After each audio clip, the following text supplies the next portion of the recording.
On écoute. Shehbaz Sharif, il nous a été demandé de suspendre notre attaque contre l'Iran jusqu'à ce que ses dirigeants et représentants présentent une proposition unifiée. J'ai donc ordonné à nos forces armées de maintenir le blocus et de rester à tous égards prêtes et opérationnelles. Par conséquent, le cessez-le-feu est prolongé jusqu'à la soumission de leurs propositions et la conclusion des discussions, quelle qu'en soit la voie. Voilà.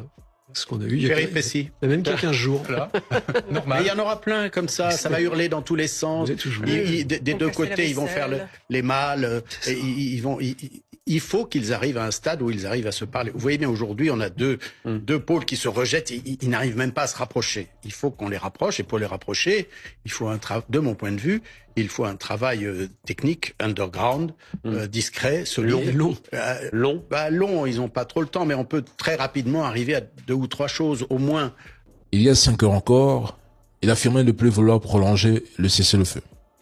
Et maintenant, ils attendent une proposition iranienne, même si cela doit prendre 10-20 jours, ils patienteront. Pour quelqu'un qui prétendait vouloir en finir une bonne fois pour toutes, avec les gardiens de la révolution et imposer un dirigeant aligné sur Washington, le contraste est frappant. Il prête à sourire. Au résultat, nous avons un Trump qui maintient le blocus, tandis que l'Iran affirme que le détroit ne sera pas rouvert. Aucun terrain d'entente en vue.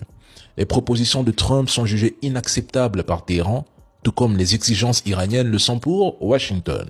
Le Pakistan s'active en coulisses pour ramener les Iraniens à la table des négociations, mais Téhéran considère ces discussions comme incohérentes et pleines de contradictions.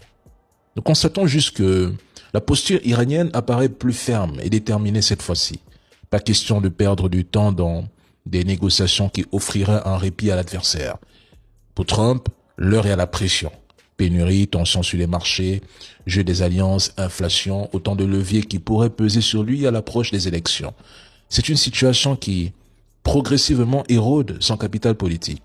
Et on continue encore. Une semaine de contradictions, de fake news, de désinformation, de guerre psychologique. On prend le même scénario et on recommence.